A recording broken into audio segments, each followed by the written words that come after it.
الرجيم وأعوذ بالله من الشيطان الرجيم بسم الله الرحمن الرحيم الحمد لله الذي نور قلوبنا بولاية محمد وآل محمد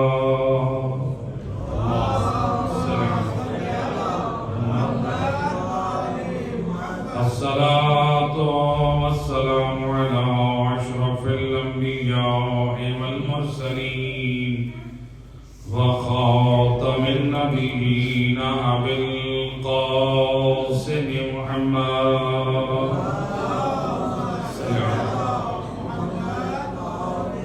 وأهل بيته الطيبين الطاهرين المعصومين المظلومين المنتجبين الذين أذهب الله عنهم الرجس وطهرهم تطهيرا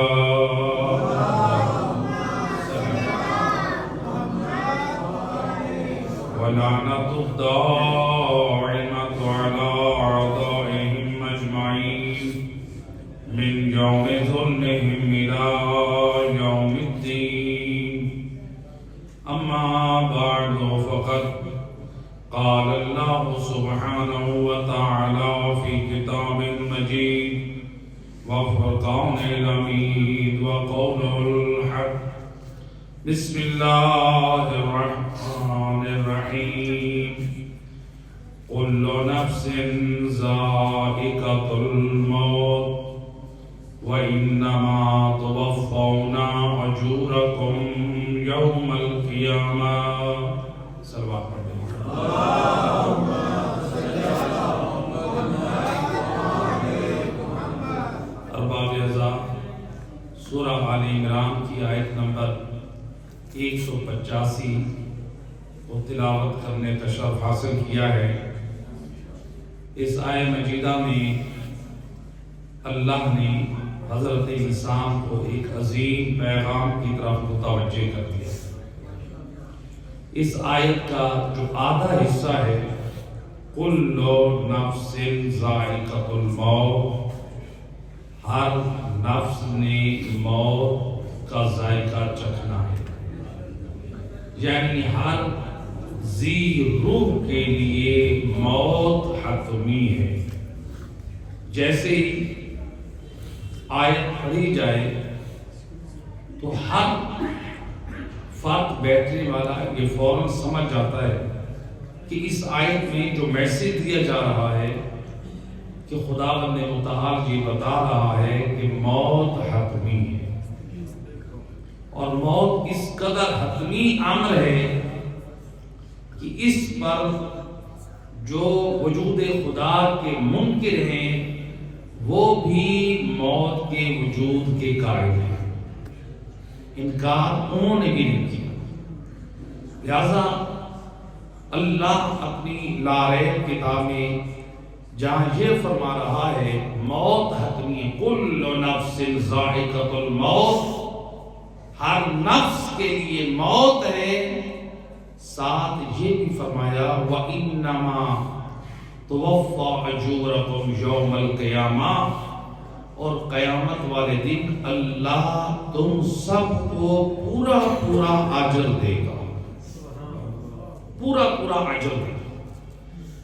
لہذا یہ بھی بتا دیا آیت مجیدہ میں، یہ سمجھایا یہ دنیا دار فنا ہے، دار بقا نہیں ہے۔ یہ ایسی منزل ہے کہ جو تم لوگوں نے موت کے ذائقے سے گزر کے ایک اور عالم میں جانا ہے، اور اس عالم کا نام ہے یوم قیامت، اور قیامت وہ مقام ہے جہاں انسان کو اجر دیا جائے گا۔ تو لہذا اس کو اگر ہم آسان مثال سے سمجھیں جو قرآن کی آیت مجیدہ ہمیں سمجھا رہی ہے، دیکھیں آپ سفر کرتے، مثلا ملتان سے لاہور سفر کریں تو تو راستے میں مثلا آپ فیصل موہر پہ جائیں یا کسی اور بس پہ، تو راستے میں آپ کو سٹاپ کرنا ہے. آپ ٹرین میں جائیں تو تب بھی آپ کو سٹاپ کرنا ہے. تو اس کا مطلب ہے جو منزل ہے ہماری لاہور، اس منزل سے پہلے آپ کو راستے میں سٹاپ کرنا ہے. اللہ بھی اس آیت میں یہی سمجھا رہا ہے. اے حضرت انسان، جس عالم سے تمہیں دنیا میں بھیجا گیا ہے، یہ تمہاری جگہ دنیا رہنے کے لیے حتمی اور دائمی نہیں ہے، بلکہ یہ کسی اور عالم کے لیے اس عالم میں بھیجا گیا ہے. اور اس عالم میں کیوں بھیجا گیا، دنیا میں کیوں بھیجا گیا؟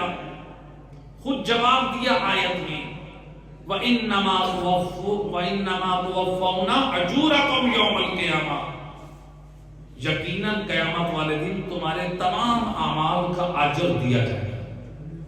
یعنی آیت نے یہ سمجھایا میدان محشر اجر کا مقام ہے، وہاں انسان اپنے عمل کا اجر پائے گا. لیکن یہ جو دنیا ہے یہ دار فنا تو ہے، لیکن یہ دار عمل ہے. بھئی اجر تب ملے گا جب دامن میں عمل ہوگا. تو لہذا یہاں پر رسول خدا صلی اللہ علیہ وآلہ وسلم، اللہم صلی علی محمد، آپ نے فرمایا الدنیا مزرعۃ الآخرہ، دنیا آخرت کی کھیتی ہے. تو لہذا دنیا کو، یعنی وہ اسٹیشن ہے، وہ مقام ہے جہاں پر آپ نے اپنی جو فصل اگانی ہے، اس فصل کو جو آپ نے اٹھانا ہے، جو اس کی تیاری ہے، جو اس کا پروفٹ ہے، وہ یہ عالم نہیں، بلکہ کہا ہے کہ عمل یہاں کریں گے، اجر آخرت میں پائیں گے. اب دنیا مزرعۃ الآخرہ، یہ آخرت کی کھیتی ہے. یعنی بیج اپنے اعمال صالح کا تم دنیا میں بوؤ گے، اور اس کا نتیجہ اور ثمرہ تم میدان محشر میں پاؤ گے. اور جو قرآن نے آیت مجیدہ نے سمجھایا کل نفس ذائقۃ الموت وَإِنَّمَا تُوَفَّوْنَ أَجُورَكُمْ يَوْمَ الْقِيَامَةِ، ہر نفس کے لیے موت ہے، اور قیامت والے دن اللہ تمہارے تمام اعمال کا اجر دے گا. یعنی مثال بنا دی، دنیا ایک منزل سے دوسری منزل کی طرف منتقل ہونے کا نام ہے. رسول اللہ نے یہ بتایا کہ دنیا مقام دار عمل ہے. اور مولا علی علیہ السلام کیا فرماتے ہیں؟ آپ فرماتے ہیں الدنیا دار الفنا لا دار البقاء. آپ فرماتے ہیں دنیا دار فنا ہے، دار بقا نہیں ہے. اور پھر امام علیہ السلام نے ایک اور حدیث میں فرمایا کہ دنیا گزرنے کی جگہ ہے، دنیا رہنے کی جگہ نہیں. یعنی جو قرآن نے بتایا ہر نفس کے لیے موت ہے، اجر تمہیں قیامت کو ملے گا، وارث قرآن علی ابن ابی طالب علیہ السلام بھی یہی فرما رہے ہیں کہ دنیا وہ اسٹیشن ہے جہاں سے تم گزر کے اپنی منزل پہ جاؤ گے، اور وہ ہے آخرت. اور رسول اللہ نے بتایا کہ دنیا وہ مقام ہے جہاں پر تم اپنی کھیتی اگاؤ گے، اس کا ثمرہ تمہیں وہاں پر ملے گا. تو لہذا اب یہ جو دنیا ہے، گویا معلوم ہوا اللہ نے اس دنیا میں جو ہمیں بھیجا ہے دار عمل میں کسی مقصد کے لیے بھیجا ہے. اب وہ عمل وہ کون سا ہونا چاہیے دنیا میں آنے کا مقصد؟ اس لیے خود قرآن میں اللہ نے خود اس کا جواب دیا، ما خلقت الجن والانس الا لیعبدون. ہم نے حضرت انسان کو، ہم نے جنات کو خلق کیا ہی اس لیے ہے وہ اللہ کی عبادت کرے. لہذا اللہ کی عبادت کرنا مقصد زندگی قرار دیا ہے. تو لہذا اگر عمل صالح دامن میں ہوگا تو قرآن کی آیت کیا سمجھا رہی ہے؟ اجر بھی اسی کو ملے گا۔ قرآن نے تو کہہ دیا ہر نفس کے لیے موت ہے۔ ہم نے کہا اچھی بے شک، ہم نے کسی کی موت کی خبر سنی، ہم نے کہا بے شک مرنا ہے، لیکن قرآن کہہ رہا ہے صرف موت کا نام سن کے یہ کہنا بے شک موت حتمی ہے، ہم سب کو موت آ جانا ہے، صرف موت کو یاد کر لو، اس میں تمہاری کامیابی نہیں ہے، بلکہ قرآن یہ سمجھا رہا ہے اس پر تیار رہو، موت حتمی ہے، اور زندگی اس طرح کامیابی کے ساتھ گزارو کہ تاکہ میدان معاشر میں تم اپنے اعمال صالح کا اجر پاؤ۔ لیکن اگر اجر نہ پائے قیامت والے دن تو پھر ظاہری بات ہے اعمال صالح دامن میں ہوں گے تو اجر ہوگا، اگر اعمال صالح نہیں ہیں تو پھر اجر کیسے آئے؟ تو لہذا اعمال صالح کے ساتھ ہم اجر کے حقدار بن سکتے ہیں۔ تو ایسا تو نہیں ہے کہ ایک شخص، ایک جوان، ایک بچہ پورا سال اسکول میں پڑھائی نہ کرے اور اپنے آپ کو آمادہ نہ رکھے، نظم و ضبط کا خیال نہ رکھے، تعلیمی لحاظ نہ کرے، اور سال کے اینڈ میں یہ کہے کہ میں آج کامیاب ہو جاؤں گا۔ اگر وہ فیل ہوتا ہے تو دنیا والے یہی کہہ دیں گے کہ تمہاری اپنی لاپرواہی، تمہاری اپنی غفلت، تمہاری اپنی تعلیم سے عدم توجہی کی وجہ سے آج تم لوگوں کے سامنے شرمندہ ہو رہے ہو، رسوائی تمہارے اپنا مقدر بنی ہے تمہارے اپنے کردار کی وجہ سے۔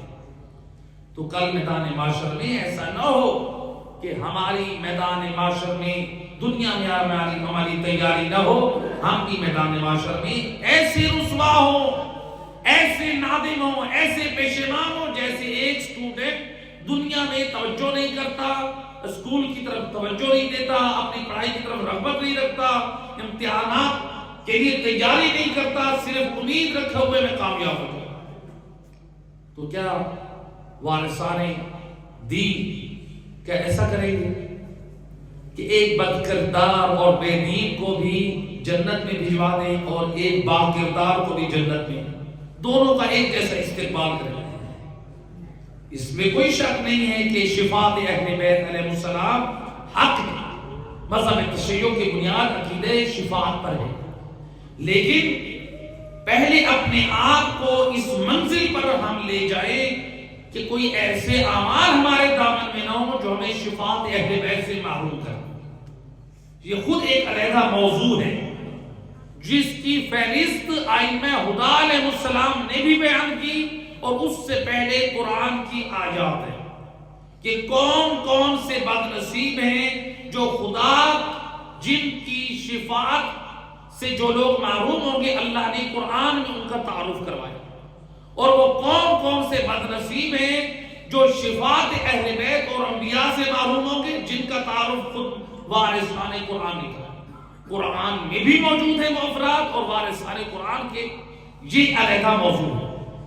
تو لہذا ایسا نہ ہو کہ ہم دنیا میں اس فکر میں رہ جائیں کہ ہمیں بخشوا دیا جائے گا۔ اب ذرا ہم فکر کریں، ایک دیندار ہے، نمازی ہے، روزے دار ہے، حاجی ہے، والدین کے حقوق ادا کرتا ہے، رشتہ داروں سے صلہ رحمی کرتا ہے، باقی خمس و زکوٰۃ کی پیروی کرتا ہے، تمام اپنے واجبات کا خیال رکھتا ہے اور حرام کاموں کو چھوڑتا ہے۔ ایک مومن وہ آ جائے اور ایک شخص آ گیا زانی ہے، شرابی ہے، بے دین ہے، بد کردار ہے، آپ اپنی ایمان سے بتائیں، آپ کے سامنے دو کردار آتے ہیں، ایک زانی شرابی بد کردار کا اور ایک دیندار نمازی حاجی پرہیزگار کا، آپ کس کی تعظیم زیادہ کریں گے، بد کردار کی یا دیندار کی؟ دیندار۔ کیا ایسا ہو سکتا ہے کہ آپ دونوں کی رسپیکٹ ایک جیسی کریں؟ آپ ہنگیشی کیسے ہو سکتے ہیں؟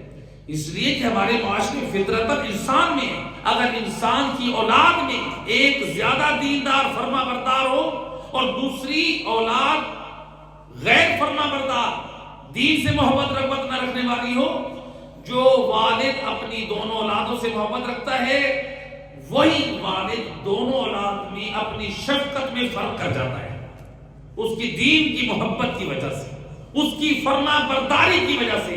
تو جب ہم ایک فرما بردار اور دیندار کا لحاظ کرتے ہوئے فرق کر جاتے ہیں، تو جو وارثان قرآن اور وارثان دین ہیں، جو محمد و آل محمد ہیں، یہ کیسے ہو سکتا ہے میدان معاشر میں ایک دیندار مومن کا جیسے استقبال کریں، ایک بد کردار کا بھی ویسے استقبال کریں؟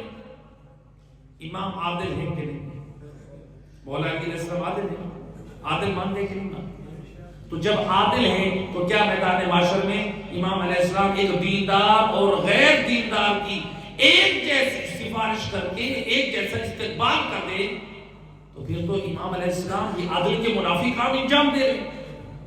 جس امام کی عدالت کا نمونہ یہ ہے، علامہ ابن شہر اشوق نے یعنی امام علی کی عدالت کے چند نمونے نقل کیے ہیں، ان میں ایک یہ ہے کہ جب امام کے بیت المال میں کچھ شہد کی برتن یا شیشیوں میں شہد کی، تو ان میں سے امام علیہ السلام کے فرزندان میں سے، چونکہ امام کے 18 بیٹے تھے، امام کے فرزندان میں سے کسی ایک فرزند نے اس شہد کو بیت المال سے لیا، ضرورت کے تحت جو شیشی بند تھی بیت المال میں، جو سرکاری خزانے میں، ان کو مہروں سے یعنی ان کو بند کیا گیا تھا کہ اسے اگر کھولیں گے تو صرف امیر المومنین علی ابن ابی طالب علیہ السلام، ان سے پہلے کسی کو کھولنے کی اجازت نہیں۔ یعنی امام کیا کرتے تھے؟ بیٹھتے تھے، تقسیم کرتے وقت ہر چیز کی خود مہر کھولتے تھے، نشان۔ تو لہذا امام جب بیٹھے تقسیم کرنے کے لیے تو ایک جب شیشی شہد کی لائی گئی، امام فرماتے اے کمبر، یہ لگتا ہے کہ کسی نے کھولی ہے۔ کہا جی امیر المومنین، مولا آپ کے فرزند نے اسے کھولا ہے اور اس میں سے کچھ حصہ لیا۔ روایت کا جملہ، اللہ اکبر، روایت کہتی ہے امام علیہ السلام نے کہا کمبر بلاؤ، امام کے فرزند کو بلایا گیا۔ روایت کا جملہ ہے امیر المومنین علیہ السلام نے ارادہ کیا اپنے فرزند کو مارے۔ کیوں مارے؟ اس لیے کہ اس کو کیوں کھولا گیا۔ جب امام نے ارادہ کیا تو آپ کے فرزند نے فوراً کہا بابا میں نے اس میں سے نہ حق حصہ نہیں لیا، بلکہ جو میرا حق تھا میں نے وہ لیا ہے تاکہ جب آپ اسے تقسیم کرنے بیٹھے تو میں اپنا حق نہیں لوں گا۔ جب امام نے یہ سنا تو آپ کا غصہ ٹھنڈا پڑا اور آپ نے کیا فرمایا؟ بیٹا تیرا بابا یہ پسند نہیں کرتا فقراء میں تقسیم کرنے سے پہلے اپنی اولاد میں تقسیم کر۔ یہ ہے عدالت علی ابن ابی طالب۔ اس لیے علماء اہل سنت کے مورخ علامہ طبری اپنی تاریخ طبری میں نقل کرتے ہیں قتل فی المحراب لشدت عقلہ، علی ابن ابی طالب کو محراب کوفہ میں جو شہادت کی ضربت لگی اس کا ریزن کیا ہے؟ کہتے ہیں وہ عدالت علی ابن ابی طالب، امام کی وہ عدالت تھی کہ جس پر دنیا والے رنجیدہ تھے۔ تو جو امام اس قدر عادل ہے، جو اولاد بھی اگر بغیر اجازت کے لے رہی ہے، حالانکہ وہ اس اپنا حق لے رہی ہے، حرام بھی نہیں لے رہے کہ ہم اپنے بابا کو بتا دیں گے، امام علیہ السلام اس قدر لوگوں کے حقوق کا خیال کرنے والے، جو امت کے غرباء اور اولاد میں فرق نہ کریں، بیت المال کی تقسیم کرنے میں اولاد ہو یا غیر ہو، علی مولا کی نگاہ میں سب برابر ہو۔ وہ امام علی علیہ السلام کیا میدان معاشر میں ایسا کریں گے کہ ایک دیندار اور ایک بد کردار کی ایک جیسا استقبال کریں؟ لہذا مولا علی علیہ السلام یعنی عدل کا نمونہ ہے، عدل کے پیکر ہے۔ آپ دیکھیں ناج البلاغہ میں بھی مشہور امام علیہ السلام کی جو روایت ہے کہ جب حضرت عقیل آئے آپ کے بھائی کہ مولا مجھے کچھ اضافہ کیجیے، بیت المال میں سے جو مجھے حصہ دیتے ہیں اس میں سے کیا کریں، کچھ اضافہ کریں. تو تاریخ گواہ ہے جس سے سنی شیعہ سب مورخین نے نقل کیا. امام علیہ السلام نے کیا کیا، آپ کی پاک بٹھی میں جو ایک لوہا سریا آپ کو اوپر نیچے کرنے کے لیے جو ہے وہ ایک لوہے کی شیخ رکھنی پڑتی تھی تاکہ آپ جو ہے وہ سلگائی جائے. وہ جب حضرت عقیل نے مطالبہ کیا کہ میرے حصے میں اضافہ کیا، امام علیہ السلام نے وہ آگ میں پڑی ہوئی سرخ لوہے کی سلاخ اٹھائی اور حضرت عقیل کے ہاتھ کے قریب کی، جس کی حرارت سے وہ تڑپ گئے. 80 سال کے بوڑھے تڑپ گئے کہ اے علی آپ مجھے جلانا چاہتے ہیں. اب حضرت عقیل 80 سال کے بوڑھے، یعنی ایک باپ کی حیثیت رکھتے ہیں حضرت عقیل، اور مولا علی علیہ السلام کے بڑے بھائی ہیں. امام ایسے بھی تو بتا سکتے تھے نا، عقیل بھائی میں آپ کو بیت المال سے نہیں دیتا، لیکن امام علیہ السلام خبردار کر رہے ہیں. جب آپ قریب کی تو کہا آپ مجھے جلانا چاہتے ہیں. امام نے کیا فرمایا؟ فرماتے ہیں تم دنیا کی آگ سے ڈر رہے ہو، علی آخرت کی آگ سے ڈر رہے ہو. اللہ، یعنی امام علیہ السلام ایک پائی کا اضافہ، غیر عادلانہ نظام اپنے بھائی کے ساتھ بھی برداشت نہیں کرتے. تو امام علیہ السلام کی نگاہ میں جو ہے وہ کیا ہے، معیار عدل، جسے غیروں نے بھی اعتراف کیا. تو یہ کیسے ہو سکتا ہے امام علیہ السلام میدان معاشر میں سب کا ایک جیسا استقبال کریں؟ تو لہذا استقبال یقیناً کریں گے. کس مومن کا کریں گے؟ جو دل میں نور توحید رکھتا ہوگا، نور نبوت رکھتا ہوگا، نور ولایت محمد وال محمد رکھتا ہوگا، اور کردار میں پاکیزہ کردار رکھتا ہوگا. ایسے مومن کو دیکھ کر کہیں گے مرحبا بک، خوش آمدید، تیرے عقائد پہ بھی علی راضی ہے اور تیرے کردار پہ بھی علی راضی ہے. صلوات پڑھ دے محمد کو.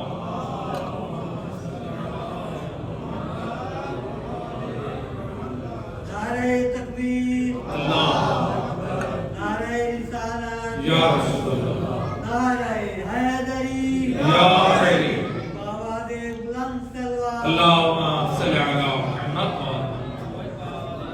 لہذا قرآن نے خبردار کہ کل نفس ذائقۃ الموت، ہر نفس کے لیے موت ہے، اور کہا ہے ذائقۃ الموت، موت کا ذائقہ. اب ذائقوں سے دیکھیں ہماری ماشاءاللہ قوم لوگ مختلف ٹیسٹ ذائقے لیتے ہیں. کہتے ہیں جی مثال کے طور پہ چنے کھانے ہیں تو آپ روزانہ ایک ریڑھی سے نہیں کھائیں گے، فطرت انسان میں بھی ہے. خود امام جعفر صادق علیہ السلام اللہم صلی علی محمد، امام فرماتے ہیں ایک چیز مسلسل نہ کھاؤ، اس سے کساوت قلبی پیدا ہوتی ہے، یعنی بدل کے کھاؤ. غذاؤں میں بھی امام کہہ رہے ہیں بدل کے کھاؤ. تو آپ ایک ریڑھی والے سے چنے نہیں کھائیں گے، دوسرے سے کھائیں گے، کبھی کسی اور سے، کبھی شوربے والے، کبھی کوئی اور، کبھی کینٹ سے منگوائیں گے، کبھی اپنے علاقوں سے. تو یہ ہے ذائقے. حالانکہ چنے تو سب بنا رہے ہیں، چنے سب، آپ اس ناشتے میں چنا ہی لے رہے ہیں، بھئی چنوں کے ساتھ ناشتہ کرنا ہے، لیکن آپ کبھی کینٹ سے لے رہے ہیں، کبھی اپنے علاقے سے لے رہے ہیں، کبھی ذرا تھوڑا سا اور دور لے رہے ہیں. تو اس کا مطلب ہے ذائقہ بدل، چیز ایک ہے لیکن چاہتے ہیں کہ ذائقہ مختلف ہو. اللہ کی قرآن میں یہ کہہ رہا ہے کہ حضرت انسان تو جیسی بھی زندگی گزار دنیا میں، یاد رکھ تیرے اعمال کی وجہ سے تو نے موت کا ذائقہ بھی چکھنا ہے. موت کا ذائقہ ہے. اب موت کا ذائقہ کیسے ہوگا؟ آپ کہتے ہیں کینٹ میں سے فلاں جگہ سے لینے ہیں تو اس کا ذائقہ اور ہے، اور ایک سوتری وٹ والے سے لینے ہے تو اس کا ذائقہ اور ہے، اور ایک کسی اور سے لینے ہے تو اس کا ذائقہ اور ہے، مختلف جگہوں کے ذائقے ہیں، تو موت کا بھی ذائقہ کوئی چینج ہوتا ہے؟ وارثان دین فرماتے ہیں موت کا بھی ذائقہ ہے۔ وہ کیسے؟ امام فرماتے ہیں مومن کی جب موت کا وقت آتا ہے تو اس کی روح جب نکلتی ہے تو اس کو ایسے لگتا ہے جیسے اسے میٹھے شربت کا جام پلا دیا ہے۔ پھر امام فرماتے ہیں مومن کی موت جب آتی ہے تو اسے ایسے لگتا ہے کہ جیسے اسے گلاب کا پھول سلا دیا ہے، یا روایات میں ملتا ہے کہ ایسے لگتا ہے کہ جیسے اس کے کپڑے بدل دیے گئے ہیں۔ یہ موت کا ذائقہ ہے۔ اور روایت میں جہاں تک ملتا ہے امام جعفر صادق علیہ السلام اللہ صلی علی محمد، امام فرماتے ہیں مومن جو گھبرایا ہوا ہوتا ہے جب ملک الموت اس کے سرانے آتے ہیں تو ایک مرتبہ گھبرا جاتا ہے، اب میری روح کے قبض ہونے کا وقت ہے۔ تو جب یہ گھبرا جاتا ہے تو ایک مرتبہ ملک الموت کہتا ہے یا ولی اللہ افتح عینیک، اے اللہ کا دوست اپنی آنکھ کھول، وانظر الی جمیلک، اپنی دائیں طرف دیکھ سید الانبیاء تشریف، اور پھر دیکھ ان کے پہلو میں علی ابن ابی طالب موجود ہیں، پھر دیکھ ان کے پہلو میں جناب فاطمہ زہرا موجود ہے، حسن و حسین موجود ہے۔ لہذا وہ جب امام فرماتے ہیں جب یہ اپنی آنکھ کھولتا ہے تو قرآن کی جو آیت مجیدہ ہے یا ایتھا النفس المطمئنہ ارجعی الی ربک راضیۃ مرضیہ، اے نفس مطمئنہ، تو امام فرماتے ہیں جب ملک الموت کی طرف سے یا آنے والے وہ بیٹھنے والی پاکیزہ ہستیاں جب وہ ندا آتی ہے کہ ہم تجھے لینے آئے ہیں، جو پہلے گھبرایا ہوا ہوتا ہے اب آنکھیں کھول کے جب یہ پنجتن پاک کی اپنے پہلو میں زیارت کرتا ہے، یہ تمنا کرتا ہے جلدی سے مجھے میری روح نکالے تاکہ میں ان پاک ہستیوں سے ملک ہو جاؤں۔ اللہ صلی علی محمد۔ لہذا مومن کی روح قبض ہونے کے لیے ایسا بھی اس کے ساتھ پیش آتا ہے، یعنی استقبال نبی کرے، استقبال امام علی کرے، استقبال ائمہ اہل بیت کرے۔ تو لہذا یہ روایات میں ملتا ہے کہ بعض لوگوں کی روح قبض ہوتی ہے تو وہ کیسے ہوتی ہے؟ معصوم فرماتے ہیں ان کی روح قبض ہوتی ہے تو ایسی ہوتی ہے جیسے زندہ بکری کے بدن سے کھال کو اتار لے، یعنی کس قدر انسان بکری کو اذیت ہوتی ہے، زندہ کھال ادھیڑی اس کے بدن سے تو تڑپ تڑپ کر جان دے۔ یا امام فرماتے ہیں کبھی روح نکلتے وقت اس کو جو تکلیف اور اذیت ہوتی ہے وہ ایسے کہ جیسے چکی میں جیسے کیما کیما کر دیا، اللہ، یعنی اس قدر دردناک۔ جب تیسری ایک تعبیر اور ہوئی کہ خاردار جھاڑیوں پہ مل مل کے کپڑے کو ڈال کر کھینچنا جس سے کپڑا تار تار ہو جائے، کہا کبھی روح ایسے بھی تڑپا تڑپا کر نکالی جاتی۔ لہذا وارثان قرآن نے سمجھا دیا، قرآن نے کہا کل نفس ذائقۃ الموت، اے حضرت انسان جیسی بھی زندگی گزار، صلوات پڑھے محمد اللہ صلی اللہ علیہ وسلم۔ بسم اللہ کھلے تشریف لے آج علماء کی صحت و سلامتی کے لیے بآواز بلند اللہ صلی علی محمد اللہ اکبر یا رسول یا علی یا علی اللہم صلی علی محمد۔ لہذا موت کا ذائقہ قرآن نے بتایا ہر نفس کے لیے موت ہے، لیکن وارثان قرآن نے بتایا اب یہ تیرے اوپر ہے، تو اپنے لیے سوچ تُونے کیسی موت کا انتخاب کر، تو کیسا ذائقہ چاہتا ہے؟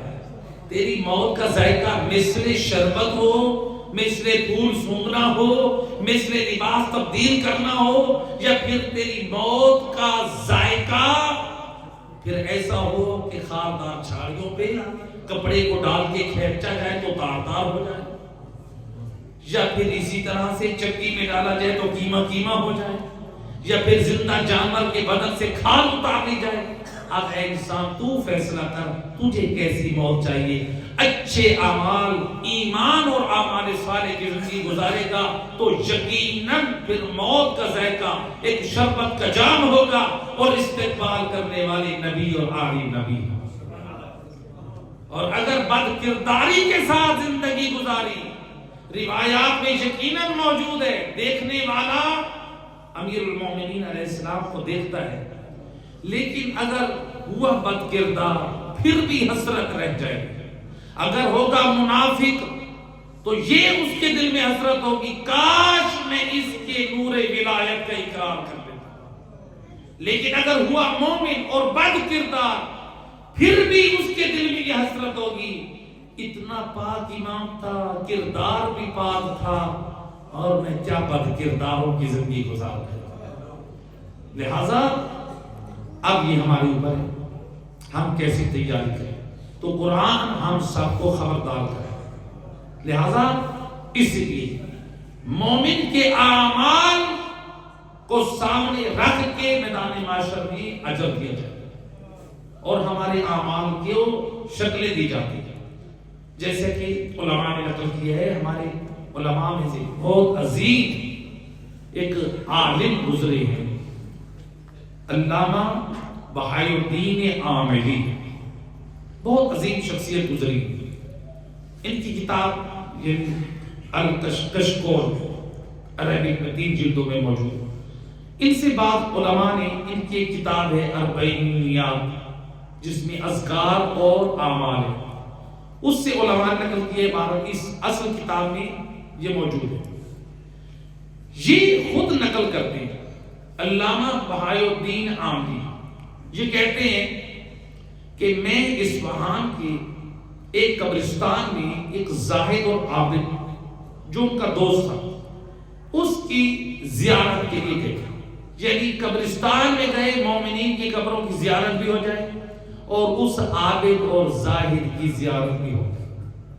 اگر آپ پڑھیں تاریخ کو تو عراق اور ایران میں پہلے زمانے میں عابد لوگ راتوں کو قبرستانوں میں عبادت خدا کرتے تھے، مناجات کرتے تھے، بلکہ ہمارے زمانے میں بھی یعنی ایسے بعض افراد تھے جو وادی السلام کے بعض جگہوں پہ مناجات اور عبادت کرنے کے لیے خلوت میں جاتے تھے۔ بہرحال یہ جو ہے علامہ بہائی الدین کہتے ہیں، میں قبرستان گیا تو ایک میرا جو ان کے دوست تھے زاہد اور عابد، اس نے کہا کہ قبلہ میں نے ایک بہت عجیب منظر دیکھا۔ کیا منظر دیکھا؟ کہا کہ ایک جنازہ آیا قبرستان میں اور اسے جب دفن کیا گیا تو تھوڑی دیر میں مجھے خوشبو آئی، ایک بہت پیاری خوشبو آئی، اور پھر میں نے دیکھا کہ ایک خوبصورت جوان قبرستان میں انٹر ہوا اور وہ جاتے جاتے اس قبر کے پاس جا کے غائب ہو گئے۔ میں بڑا حیران ہو کے دیکھتا ہوں، جب تھوڑی دیر گزری کہ مجھے ایک بہت گندی بدبو آئی۔ اس بدبو کے بعد میں نے دیکھا کہ ایک سیاہ وحشت ناک ایک کتا وجود میں وہ قبرستان میں انٹر ہوا، اور وہ چلتے چلتے وہ بھی اسی قبر کے پاس داخل ہوا۔ میں ابھی سوچ رہا تھا، حیران تھا، پریشان تھا کہ یہ کیا ماجرا ہے، اور دل میں کہہ رہا کہ یا اللہ مجھے یہ اس حقیقت سے آگاہ کر، یہ ماجرا کیا ہے، یہ حقیقت کیا ہے، یہ میں ایسے آنکھوں میں کچھ خیال آ رہا ہے، یہ حقیقت ہے، یہ کیا چیز ہے۔ یہ اتنے میں یہ ہوا، میں نے دیکھا وہ جوان خوبصورت جو قبر میں داخل ہوا تھا، میں نے دیکھا قبر سے باہر نکلا، جب گیا تھا تو نورانی جسم والا تھا، جب نکلا تو زخمی اور خون آلودہ نکلا۔ وہ جب چلا تو میں اس جستجو میں خدا سے دعا کرتے ہوئے اس کے پیچھے پیچھے چلا، میں نے کہا کہ اتنے نورانی جسم والے، اتنے خوبصورت جسم و جسمانیت والے، کیا وجہ ہے؟ پہلے تم قبر میں گئے، جب نکلے ہو تو تمہاری حالت ایسی ہے، تم زخمی ہو، خون آلودہ ہو۔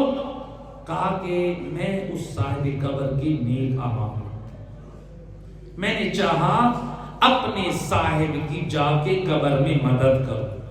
میں مدد کرنے کے لیے گیا، لیکن وہاں پر صاحب قبر کے اعمال بد، اس کے گمراہ کن عقائد و نظریات، اس کی بد اعمالیاں اس قدر زیادہ تھیں، اور اس کے وجود ایک کتے کی شکل میں جو درندے کے وجود میں آئی، اس نے مجھے وہاں پر چیر پھاڑ کھایا اور میرا وہاں پر رہنا مشکل بنا دیا، جس کی وجہ سے میں وہاں سے اسے چھوڑ کر نکلا ہوں۔ تو لہٰذا یعنی یہ دیکھیں، جب انہوں نے یہ بتایا تو علامہ بہائی الدین کہتے ہیں ہاں، وارثان قرآن نے جو ہمیں بتایا ہے انسان کے اعمال کو شکل دی جاتی ہے، تو نے واقعی حق اور سچ دیکھا ہے کہ جو اس کے نیک اعمال تھے وہ نورانی جسم میں بن گئے، اور جو بد اعمال اور بد کرداریاں تھیں وہ ایک درندے اور کتے کی شکل میں بن گئے۔ تو لہٰذا یہ انسان کے اوپر ہے کہ انسان اپنے ساتھ کیسے اعمال لے کر جائے، قبر میں ہمارے ساتھ کیسے اعمال ہو جو ہماری مدد کرے، جو ہماری ہیلپ کرے۔ آج لوگ ڈرتے ہیں، پریشان ہوتے ہیں، ہم کیا کریں؟ قبر میں کام آنے والی کچھ نیکیاں بتائیں، کچھ اعمال بتائیں۔ یہی مشکل اور پریشانی لے کر گئے ایک شخص امام علی ابن موسیٰ الرضا علیہ السلام، اللہم صلی علی محمد۔ فرزند رسول، مجھے قبر سے ڈر لگتا ہے، میں جہنم سے خوف زدہ ہوں۔ امام علیہ السلام کے سامنے اپنی قبر کی پریشانی کو بیان کیا، اپنی آخرت کی پریشانی کو بیان کیا، اور چاہتا ہے دنیا میں رزق کی فراوانی بھی ہو اور زندگی بھی لمبی ہو۔ چار چیزیں، دنیا میں رزق مل جائے، اور رزق کی فراوانی ہو اور زندگی لمبی ہو، اور قبر کے عذاب سے بھی محفوظ رہے، اور کیا ہو؟ عذاب جہنم سے بھی محفوظ ہو۔ یہ چار باتیں امام علیہ السلام فرماتے ہیں اگر چاہتے ہو تمہارے رزق میں اضافہ ہو، چاہتے ہو تمہاری زندگی لمبی ہو، چاہتے ہو عذاب قبر سے بچ جاؤ، چاہتے ہو عذاب جہنم سے بچ جاؤ، تو پھر نماز تہجد ادا کرو۔ اور پھر امام نے اس حدیث میں بتایا 11 رکعت نماز پڑھنی ہے، نماز تہجد۔ فرمایا 8 رکعت نماز پڑھو، 2 رکعت نماز شفع پڑھو، 1 رکعت نماز وتر پڑھو، اور اس میں وہ 70 مرتبہ استغفار پڑھو۔ تو امام نے یہ بتایا۔ آج کل بعض لوگ یہ کہتے ہیں، پوچھتے ہیں اکثر ذرا شارٹ کٹ، کہ ہم اس طرح کرتے ہیں کہ مثلا اپنی باقی قضا نمازیں پڑھ لیں اور آخر 3 رکعت جو ہے وہ نماز شفع کی پڑھ لیں، تو کیا ہم پڑھ سکتے ہیں؟ اچھا، اس میں کوئی شک نہیں، آپ ایسا کر سکتے ہیں۔ ویسے روایت یہ اللہ کے رسول فرماتے ہیں، اے علی، جب دنیا مستحبات کی طرف دوڑ رہی ہو تو تم نے واجبات کو پہلے ترجیح دے دی، تم نے واجبات کو مکمل کرنا۔ لیکن اب سوال یہ، کسی کے ذمہ قضا نمازیں، تو کیا وہ نماز تہجد میں 8 رکعت کی جگہ پر قضا نمازیں پڑھے تو کیا وہ نماز تہجد کا ثواب بھی حاصل کر سکتے ہیں؟ اس پہ آیت اللہ سیستانی سے سوال کیا گیا، آغا سیستانی کے جواب دیتے ہیں، اور ویسے بھی عقلی طور پہ اگر ہم اس حدیث میں فکر کریں تو خود اس میں جواب بھی موجود ہے، اور آغا سیستانی بھی یہی جواب دیتے ہیں۔ جب پوچھا گیا کہ یہ بلا کہ ہم نماز تہجد کی کچھ رکعت میں ہم قضا پڑھ لیتے ہیں، وہ کہتے ہیں آپ پڑھ سکتے ہیں۔ کیا کہتے ہیں؟ پڑھ سکتے ہیں۔ تو لوگ اس مسئلے کی طرف کہتے ہیں دیکھیں آغا سیستانی نے تو اجازت دے دی، لیکن آغا سیستانی کا یہ کمپلیٹ جواب نہیں۔ کیا کہتے ہیں آغا سیستانی؟ وہ کہتے ہیں آپ نماز تہجد کی 8 رکعت میں قضا رکعت اپنی نمازیں پڑھ سکتے ہیں، ظہر اثر کی پڑھیں آپ کی مرضی، مثال کے طور پہ آپ 4 دن کی صبح کی پڑھیں آپ کی مرضی، آپ پڑھ سکتے ہیں۔ لیکن آغا سیستانی کہتے ہیں آپ پڑھ تو سکتے، اجازت ہے، لیکن اگر آپ کوئی یہ کہیں کہ مجھے 11 رکعت نماز تہجد کا ثواب ملے گا مجھے 11 رکعت نماز تہجد کے پڑھنے کے فائدہ ملے گا، وہ کہتے ہیں پڑھ سکتے ہیں لیکن نماز تہجد کے مکمل پڑھنے کا ثواب اور فائدہ نہیں ملے گا۔ اس کا فائدہ اور ثواب لینا ہے تو 11 رکعت پڑھیں۔ تو لہذا مومن آج دیکھیں کہتے ہیں کہ ہم وہاں پڑھتے ہیں، میں کہا کرتا ہوں کہ یعنی نماز تہجد چلو اللہ توفیق دے رہا ہے تو ماشاءاللہ پڑھنی چاہیے، روایات میں تاکید ہے زیادہ نہیں تو کم سے کم 2 رکعت نماز ضرور پڑھے۔ نماز تہجد قبر میں کام آنے والی نیکی ہے۔ بی بی مریم کی قبر پر جب حضرت عیسیٰ علیہ السلام گئے، کہا مادر گرامی یہ بتائیں کہ قبر میں کون سے عمل زیادہ کام آنے والے ہیں؟ کہا بیٹا ایک سرد راتوں میں نماز تہجد کا پڑھنا، ایک گرمیوں کے سخت دنوں میں روزہ رکھنا، یہ قبر میں کام۔ بی بی مریم بطول جس کے نام کی سورت اللہ نے قرآن میں نازل کی، وہ بی بی کہہ رہی ہے قبر میں سب سے کام آنے والی نیکی ہے نماز تہجد، نماز شام۔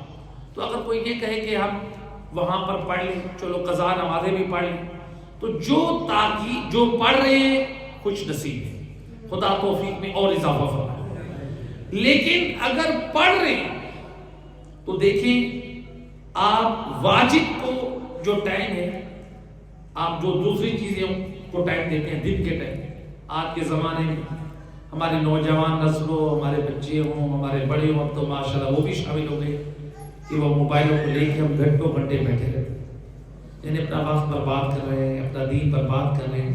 یعنی ہمارے پاس جو ہے وہ گیمز کے لیے بھی ٹائم ہے، موویز دیکھنے کے لیے بھی ٹائم ہے، ریلز دیکھنے کے لیے بھی ٹائم ہے، ٹک ٹاک کے لیے بھی ٹائم ہے، یعنی ٹائم نہیں ہے تو قضا نمازیں پڑھنے کے لیے،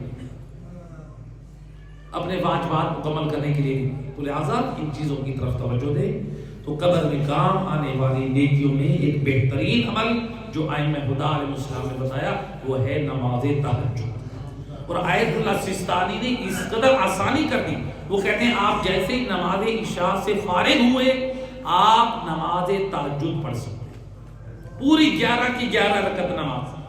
بعض ہمارے برادران کی یہ فکر ہے کہ نماز تہجد سے پہلے سونا چاہیے، یہ برادران اسلام اہل سنت میں یہ مسئلہ ہے، لیکن فقہ جعفریہ میں ایسا کوئی مسئلہ نہیں۔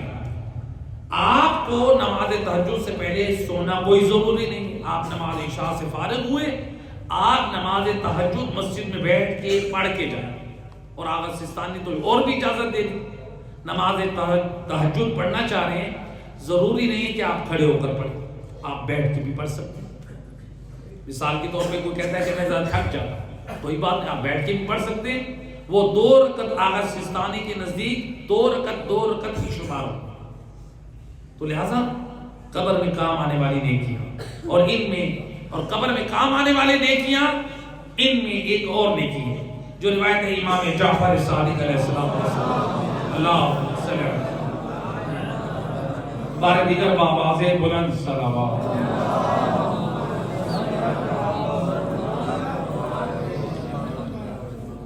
جب امام سے پوچھا گیا، امام علیہ السلام سے عذاب قبر سے نجات کے لیے، سکرات موت سے امان کے لیے، تو امام علیہ السلام نے زبان عصمت سے فرمایا من احب ان یخفف اللہ عنہ سکرات الموت۔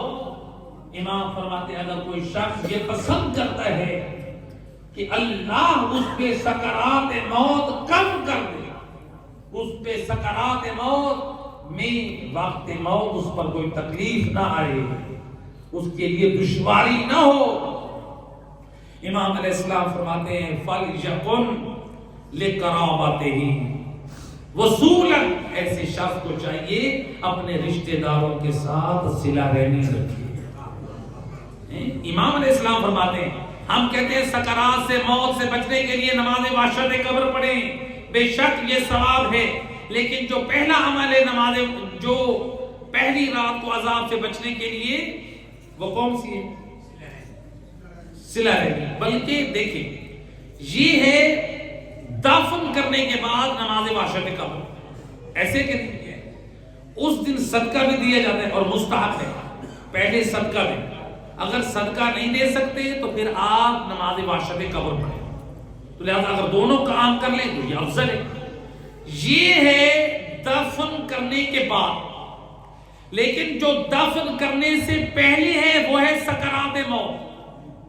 وہ دفن کرنے سے بھی پہلے والا جو مرحلہ جو مشکل ہے اس میں عام طور پہ لوگ متوجہ نہیں ہیں. امام علیہ السلام فرماتے سکرات موت کے وقت یعنی روح قبض کرنے کے وقت جو دشواری ہوتی ہے، روایات میں ملتا ہے کہ بعض ایسے بھی بد اعمال بد نصیب ہوتے ہیں کہ جب ان کی روح قبض ہوتی ہے سکرات موت کے وقت ان کے ساتھ ایسا دردناک عذاب ہوتا ہے جیسے ان کے بدن کو آگ کی کینچیوں سے کاٹا جاتا ہے. اس قدر تکلیف اور اذیت ہوتی ہے. تو لہذا امام فرماتے ہیں اگر چاہتے ہو سکرات موت سے محفوظ رہ جاؤ تو پھر رشتہ داروں کے ساتھ صلہ رحمی کرو. رشتہ داروں کے ساتھ صلہ رحمی کے اللہ کے گھر میں نماز پڑھنے آئے اور ہم نے دیکھا رشتہ دار آئے ہوئے ہمارے دل میں کدورت اور نفرت آ گئی. میں اس کے ساتھ کیوں ہاتھ ملاؤں؟ ہم نے مصافحہ کرتے ہوئے نمازیوں کو چھوڑ دیا. ہم نے کہا اس کو کیوں ملائیں؟ یہی ہوتی ہے صلہ رحمی. اگر کسی مسجد میں آپ کو کوئی مومن ملا رشتہ دار اس کے ساتھ صلہ رحمی کیجیے، سلام کریں. ثواب ہے 70 نیکیوں کا ثواب ہے صرف سلام کرنا. کتنا بد نصیب انسان ہے، انسان خدا کے گھر میں آئے اور دل میں بغض رکھ کے اپنے رشتہ دار کو سلام کیے بغیر جا رہا. مسجد میں آیا تھا ثواب حاصل کرنے کے لیے، لیکن جب بغض رکھ کے اپنے رشتہ دار کو سلام نہیں کیا خدا کی نگاہ میں یہ غضبناک، اللہ اس کے اوپر غضبناک ہے، خدا اس پر راضی نہیں ہے. اللہ. تو لہٰذا امام فرماتے ہیں سکرات موت سے امان چاہتے ہو تو کیا کرو؟ صلہ رحمی کرو.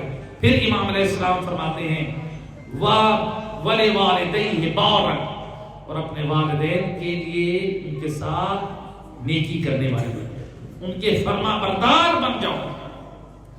چاہتے ہو سکرات موت میں امان مل جائے، عذاب سے محفوظ رہ جاؤ تو والدین کے ساتھ نیکی کرنے والے بن جاؤ.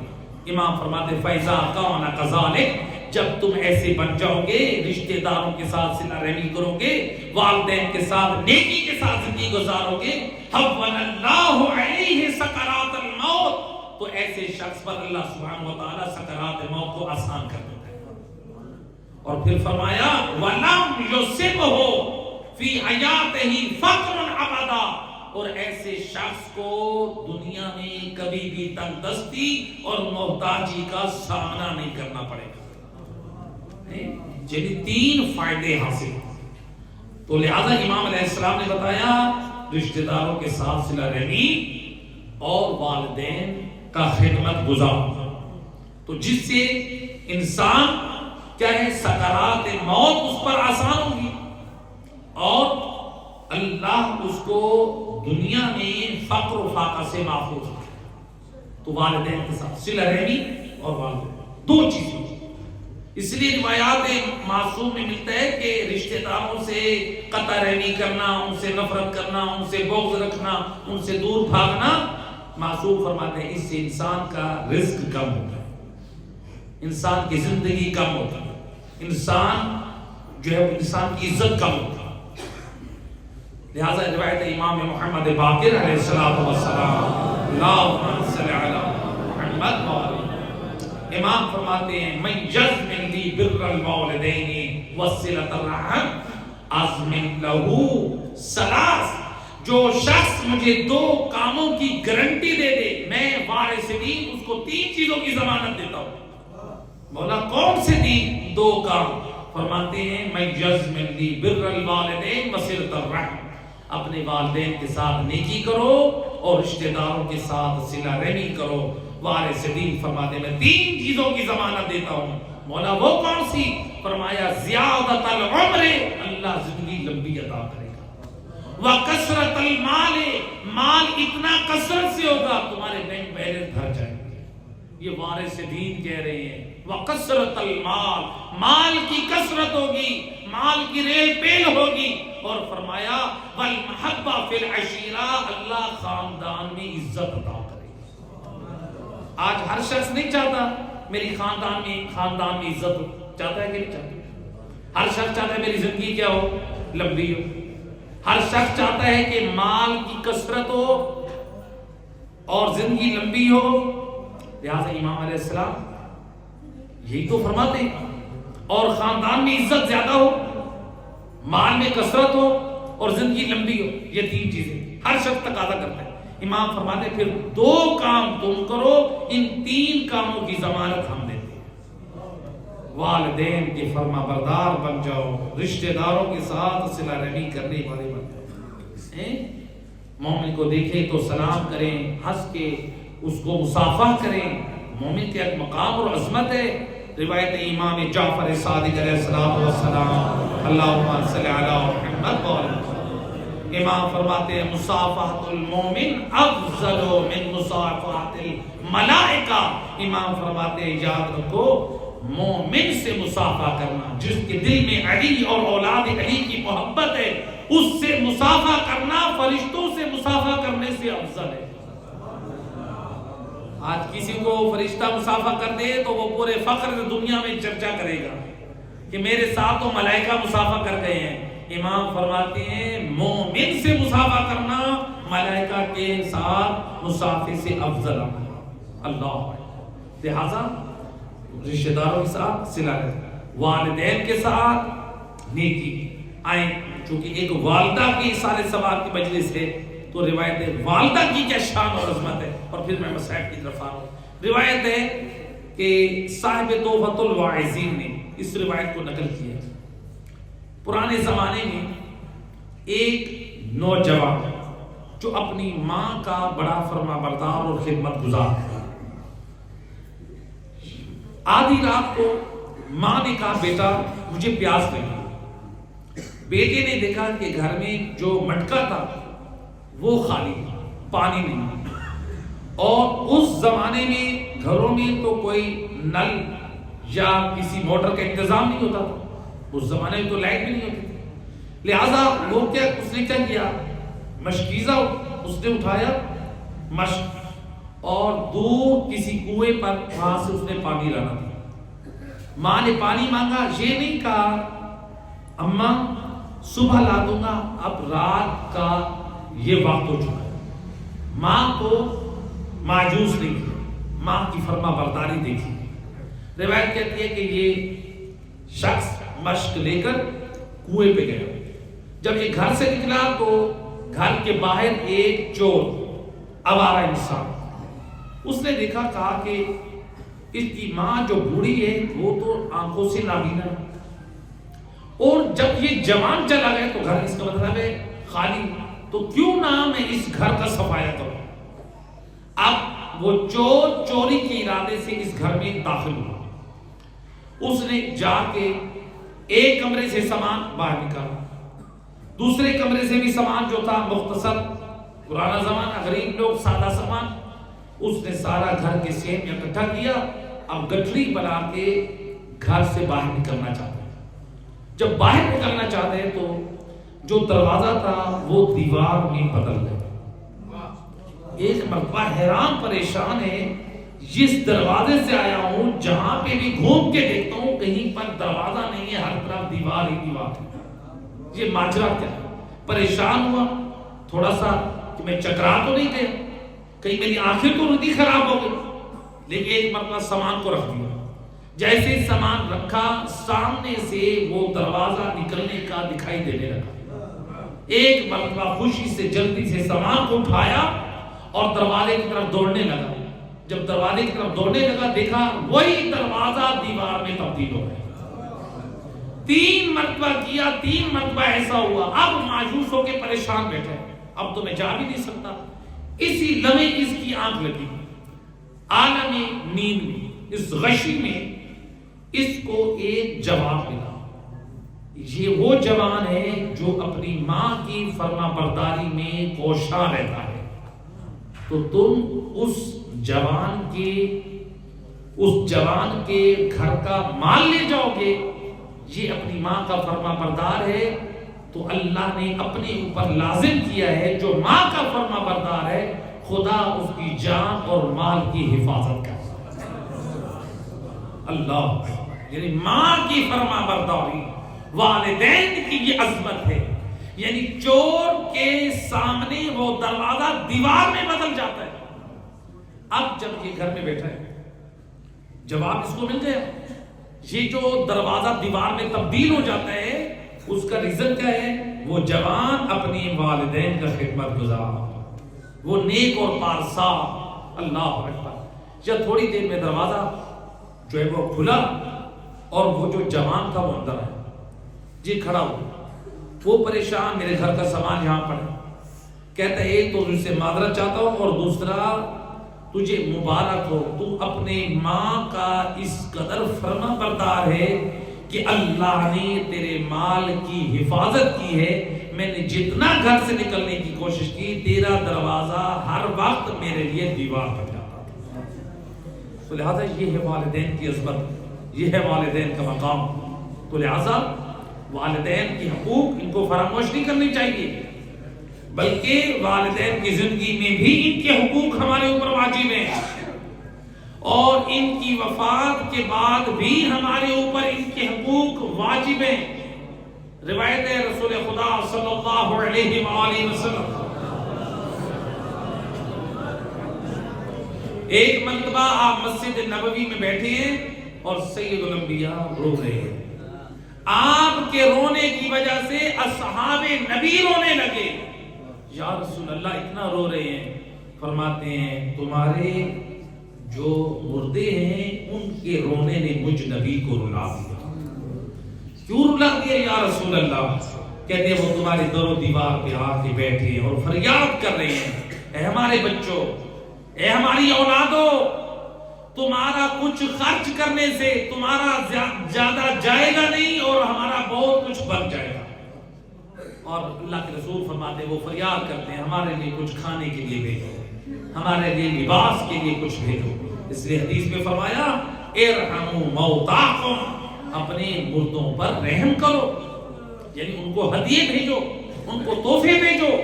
تو لہذا اس لیے روایت معصوم فرماتے ہیں جب کوئی شخص اپنے مرحوم کے لیے، چاہے وہ والد ہو، والدہ ہو، رشتہ دار میں سے کوئی ہو، جب اس کے لیے کوئی تحفہ بھیجتا ہے، یہ مجلس عزا بھی تو تحفہ ہے، اس میں جو نیاز کا اہتمام ہوتا ہے یہ بھی تو تحفہ ہے.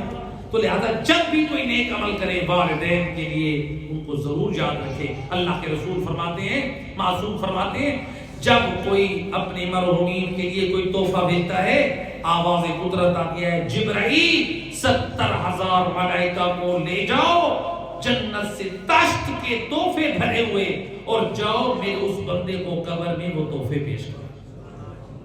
اللہ، یعنی آپ نے ایک گلاس پانی کا پلایا مثلا مثال کے طور پہ، اب یہ اس جہاں پر جس مومن نے رکھا، اگر یہ نیت ہوتی نا، یقیناً نیت کی ہو، اگر یہ نیت ہو کہ اس کا ثواب میرے مرحوم والدین کو پہنچے، تو اللہ معصوم کیا فرماتے ہیں؟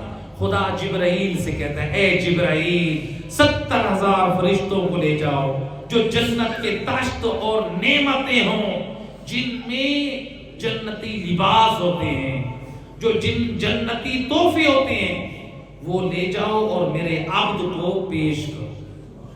یعنی ایک تحفے پہ 70,000 ملائکہ آتے ہیں، اس قبر میں جاتے ہیں، تحفے پیش کرتے ہیں اور روح خوش ہوتی ہے. تو کتنا خوش نصیب ہے. لہٰذا اپنے والدین کو ہمیشہ یاد رکھیں، ان کے واجبات اگر کسی کی ذمہ رہ گئے ہیں، پہلے ان کے واجبات کی طرف توجہ کرنی چاہیے. ان کی نمازیں، ان کے روزے، اگر حج رہ گیا ہے وہ ان کے ذمہ خمس اور زکوٰۃ رہ گئی ہے، ان کے ذمہ زکوٰۃ فطرہ رہ گئے. کسی نے زکوٰۃ فطرہ جان بوجھ کے نہیں دیا، آغا سستانی کہتے ہیں وہ دینا واجب ہے، وہ بھی دینا واجب ہے. لہذا یہ سارے جو حقوق ہیں یہ رہ گئے، یہ ادا کریں. لہذا اس لیے ہم اپنے مردوں کی قبروں کی بھی زیارت کے لیے جائیں. اسلام میں معصومین نے 3 دن، ہفتے میں 3 دن قبرستان میں زیارت کو مستحب کرا دیا. ایک جمعہ کا دن، ایک پیر کا دن اور ایک جمعرات کا دن. 3 دن مستحب. دیکھیں اہل بیت اس قدر ہمیں مردوں سے رابطے میں رکھنا چاہتے ہیں تاکہ یہ مومن جو ہیں قبرستانوں میں جائیں، مردوں کی زیارت کریں، یہ قبر کو بھول نہ جائیں، یہ اپنی آخرت کی تیاری کریں. اس لیے تو اللہ نے قرآن میں آواز دی کل نفس ذائقۃ الموت، ہر نفس نے موت کو چکھنا ہے. وَإِنَّمَا تُوَفَّوْنَا أَجُورَكُمْ يَوْمَ الْقِيَامَةِ، یاد رکھو اللہ نے تمہارے اعمال کا اجر قیامت والے دن دینا ہے۔ تو لہٰذا اپنے مرحومین کو یاد رکھیں، ان کی قبروں کی بھی زیارت کریں، اور مولا علی علیہ السلام فرماتے ہیں زوروا موتاکم فإنہم یفرحون، اپنے مردوں کی قبروں کی زیارت کیا کرو، تمہاری زیارت پہ جانے سے ان کی روحیں خوش ہوتی ہیں۔ اللہ، لہذا جس ماہ کی اس سال ثواب کی یہ مجلس اجرکم علی اللہ زادارو، ایک ماہ مدینے میں بھی تھی، اجرکم علی اللہ۔ میں اس ماں کے فرزندان سے کہوں گا، آپ کی ماں اس دنیا سے گئی ہے نا، آپ کے رونے پہ دنیا والوں نے پابندی نہیں لگائی۔ اجرکم علی اللہ۔ حسن و حسین کی ماں تھی، جب روتی تھی دنیا والوں کو یہ رونا پسند نہ تھا۔ اللہ اکبر، روایت کہتی ہے جب جنت البقیع میں جاتی تھی تو وہاں پر گریا کرتی تھی، لیکن دنیا والوں نے پھر یہ کہا علی مولا سے، اے علی زہرا سے کہو اپنے رونے کا وقت مقرر کرو۔ عزیزانو، یہ کیوں مسلمان آئے تھے جناب امیر المومنین کے پاس، اور کیوں کہا تھا؟ صاحب عوالم العلوم نے، علامہ اصفہانی نے اس کتاب میں اس روایت کو نقل کیا ہے میرے چھٹے امام سے۔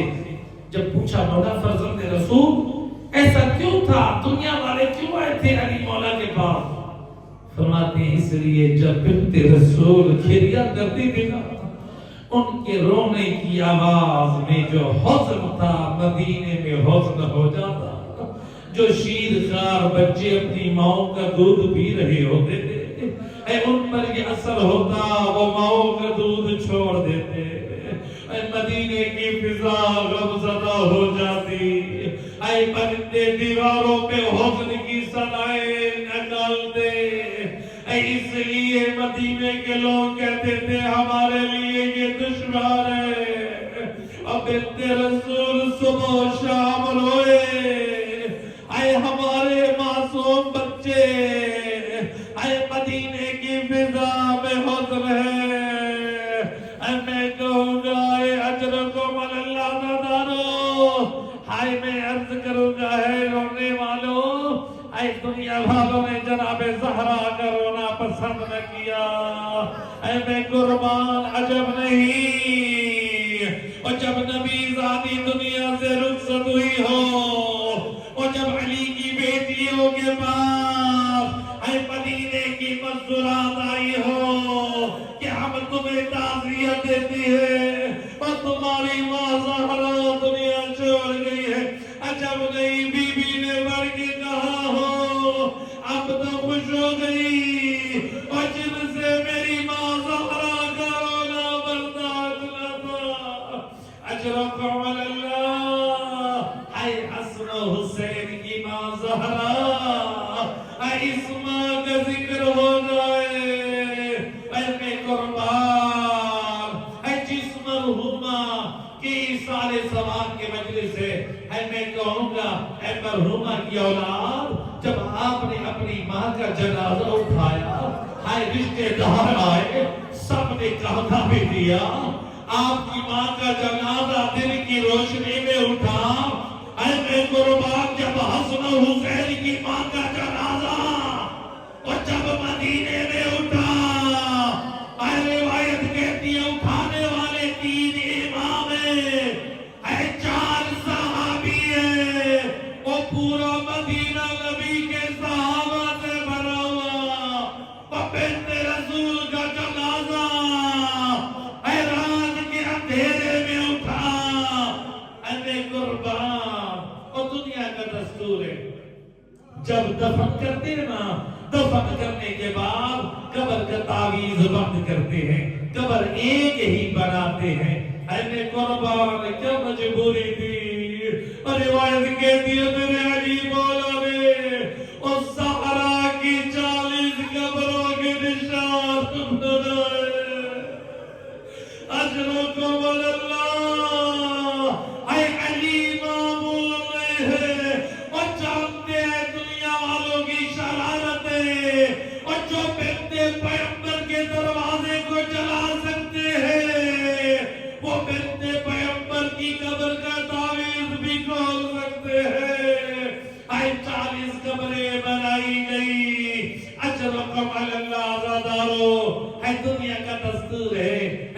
کرتے ہیں جب گل خانی ہوتی ہے نا تو عزیز اولاد سارے قبرستان میں جا کے اے اپنی ماں کی قبر پر فاتحہ کرتے ہیں اے میں قربان اے گھر میں زینب و کلثوم اے جب علی مولا آئے نا روایت کا جملہ علماء ارباب اذہان نقل کرتے ہیں جب علی مولا آئے اے علی کی پردے دار بیٹی زینب عجیز بی بی کا ابھی 5 سال کا سن ہے اے بی بی کی بے قراری اے اللہ جانے بی بی زینب نے یہ سارا دن کیسے گزارا ماں زہرا کے بغیر روایت کہتی ہے جب آیا نا شام کا وقت اے ارباب اذان نقل کرتے ہیں میرے مولا نے کہا بیٹا وہ جب رات کا وقت ہو جائے اور تجھے ماں زہرا کی قبر پہ لے جاؤں گا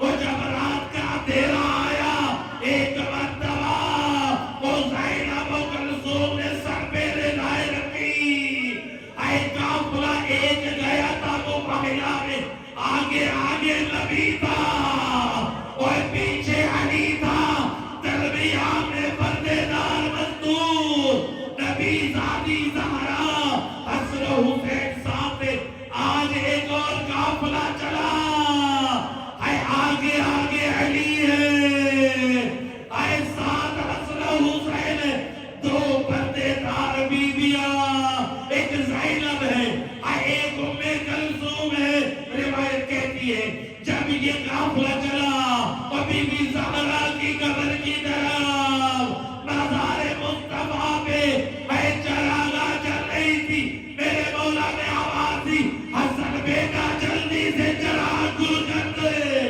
اور میں نہیں چاہتا اور سید الانبیاء کا صحابی اور زینب کی رضا اجرکم علی اللہ اور میں کہوں گا آقا اور میرا غیرت مند ایمان آج برداشت نہ کیا اے رسول کا صحابی اے زینب پردے دار ہو اجرکم علی اللہ دار ہو روایت کہتی ہے حضرت سلمان جناب زہرا کی قبر پہ جناب زہرا کی قبر پہ قرآن پڑھ رہے تھے میرے مولا ایک مرتبہ جلدی سے آئے آپ کے پاؤں میں نالین نہیں تھی آپ کے کاندھے پہ ردا نہیں تھی جب میرے مولا کی یہ بے قراری اور یہ بے چینی حضرت سلمان نے دیکھی ایک مرتبہ فرماتے یا سلمان تم اے سلمان قبر زہرا چھوڑ دے مولا پھر کیا مصیبت آ گئی فرماتے ان زینب و ام کلثوم ارادہ تزور قبر امہما اے سلمان قبر زہرا چھوڑ دے اور میرے پردے دار بیٹیاں اور زینب و کلثوم اور ماں زہرا کی قبر کی زیارت کرنا چاہتی ہے اللہ لعنت اللہ علی القوم الظالمین